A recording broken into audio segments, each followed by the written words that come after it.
In this video, we're going to introduce artificial intelligence in Pi with creating a project plan, or it could also be used to create a Pi recipe. So I'm going to click on Create Project. I'm going to give it a project name. So we're calling it a Salesforce Marketing Cloud Implementation Project.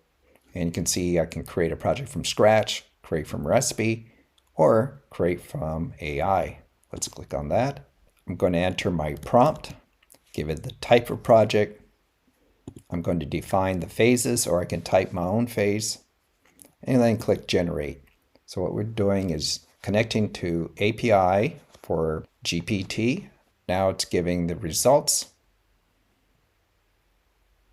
And I sped this up to save video time, and here we are. So we have a preview of all the content from the phase, what we call the slice, process boxes, the tasks, the detailed task descriptions, the role, duration days, work effort, all pulled in by AI.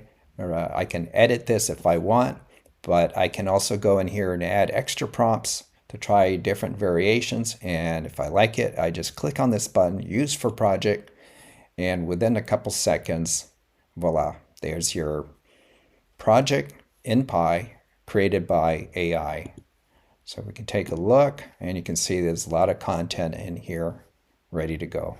So that's creating a project with AI, and you can also do that on the recipe side.